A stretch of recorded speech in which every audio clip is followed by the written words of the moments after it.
Welcome back to Real Stories Eminem. As Tim Westwood would say, it's like a zoovie in here, like a movie because it's as epic as Abby Petholus's sparkling personality. And like a zoo, well, because Gordon's here. And that, ladies and gentlemen, is called a diss. Eminem can teach us a thing or two about those. Take a look. May I have your attention, please? Eminem's next album is the even more successful Marshall Mathers LP, which goes on to be the biggest selling rap album of all time, selling more than 20 million copies. Lead single, The Real Slim Shady, lampoons the biggest names in celebrity culture at the time, including Christina Aguilera, Britney Spears, NSYNC and Pamela Anderson. This satirical theme would prevail throughout Eminem's career, leading to media feuds with many of the pop stars he takes shots at. But does he really have a genuine problem with them, or is it just a very clever way of creating publicity? He had a genuine problem with Christina and Britney because they didn't give him any play. Yeah, he's cute, but I think he's married to Kim. The thing with Christina actually jumped off in Scotland, and he tried to get some attention from her. She shot him down. So that was the whole beginning of that. Same thing with Britney, Backstreet Boys and NSYNC. That was more so of him just being a bully. You know, they were just easy targets, man. But I can recall there was a time when we got on the elevator in New York, and it's us and NSYNC and their bodyguard all on the elevator. So they were like, "So Marshall, we heard the songs."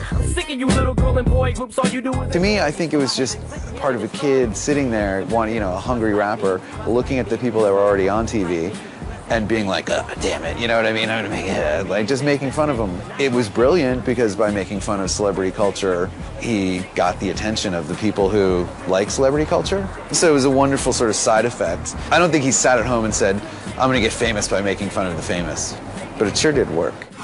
Poor Osama bin Laden, what did he do to deserve that? Abby, do you think Eminem knew exactly what he was doing by taking the mick, shall we say? Yes, he sure did. I mean, this is a genius move. I mean, he has annoyed some of the most famous people in the world. And basically, they're going to talk about it, the press is going to talk about it, so he's getting all this instant publicity.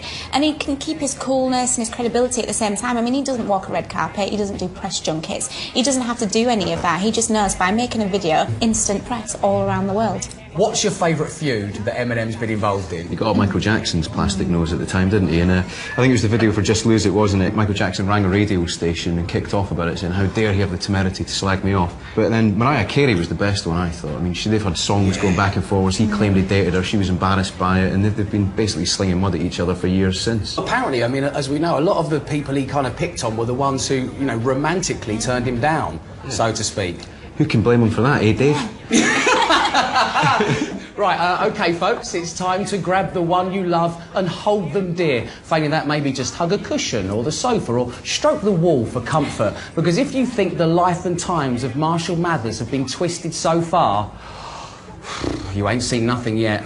By the time I'm done with my rap career, I will probably have no money left from lawsuits.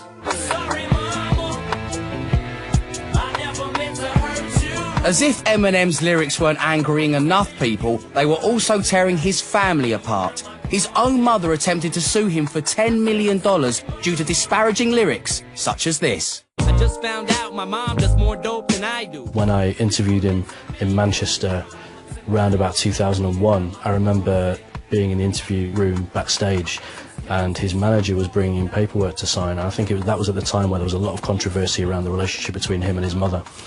And I remember Paul, his manager, giving him a piece of paper. From memory, I think he signed something, and I remember Paul saying, you know, your mother's officially out of your hair now.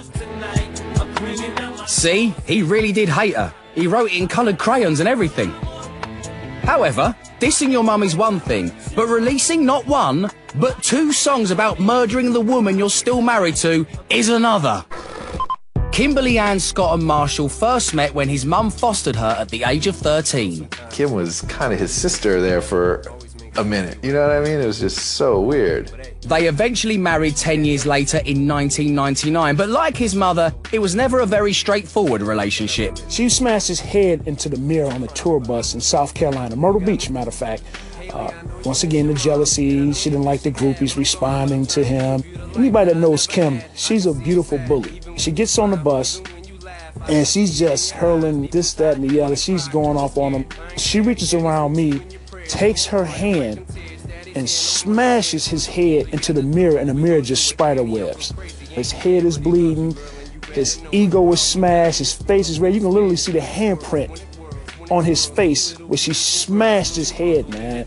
It was terrible. It was South Park crossed with the Beverly Hillbillies, man. A few months later, Eminem abused a mock-up doll of her on stage while singing about killing her as she watched from the crowd. Understandably, they soon divorced, and Kim also sued. But perhaps even stranger is the fact they remarried a couple of years later, this time only lasting 4 months. Who said romance was dead?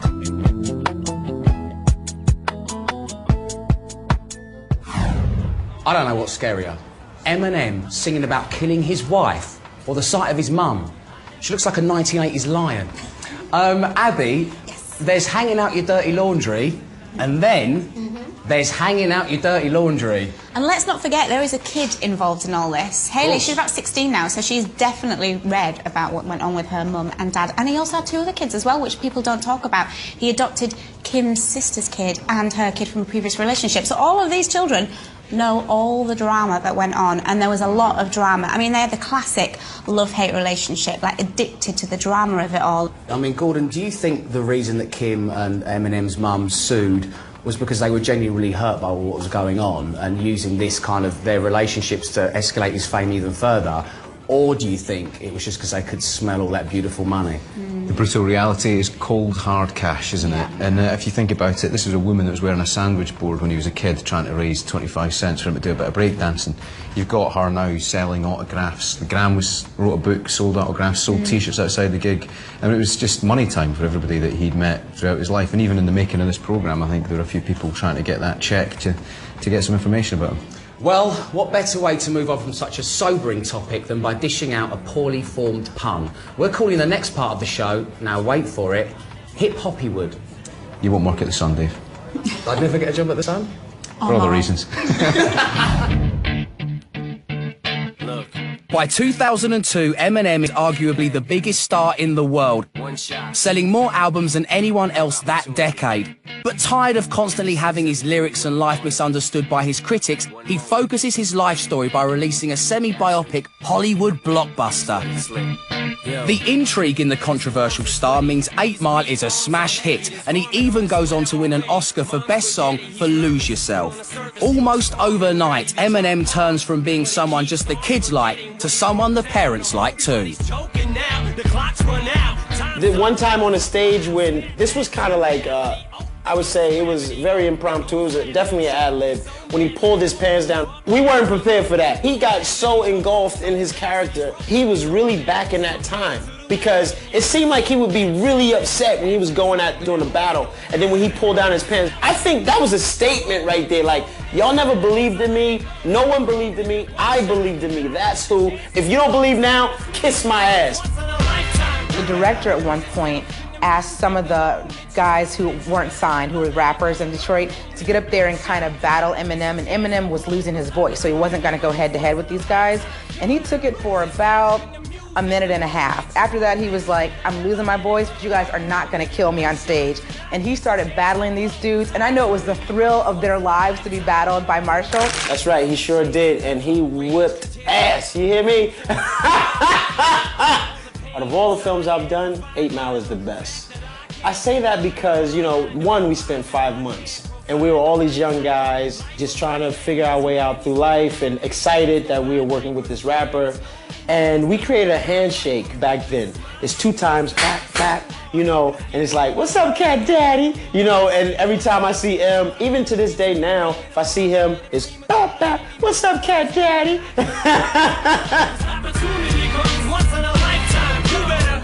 I know you're thinking, wow, Malik, that's a cool handshake. Check this out. Spud. Yes. Gordon, tell everybody at home how many times I had to rehearse that. About 424. It was once, That's how I roll. Gordon, how much did the movie change the media's perception of Eminem? Well, I think we realised he was a talented man at this point, but it really did make a difference, especially in America, because they love an underdog story, and the minute the glitz and the glamour of Hollywood's involved, they can forget about all the bad stuff that happened in Detroit. It's a very powerful weapon, isn't it, Hollywood? Huge. Abby? Yes. I know that, you know, you're obviously in a very happy, loving relationship, I am, and I yes. don't really want to bring this to the show, but throughout all of that, you were just sat there going, fit. Fit. He's fit in that film. He looks so good. The hoodie, a bit dirty. So viewers, in this chapter we basically discovered that you can offend the biggest stars on the planet and even your own family and still come out of it smelling of roses. But after the break we witness the dramatic fall and triumphant rise of Eminem. Oh, and we find out what this is all about. You get like half a pound of beef, and he told me like how he'd cook it and put the onions and tomatoes in, and then how he'd squeeze the fat out. Tim, you're the gift that just keeps on giving. See you in a minute for more real stories. Fit. Fit.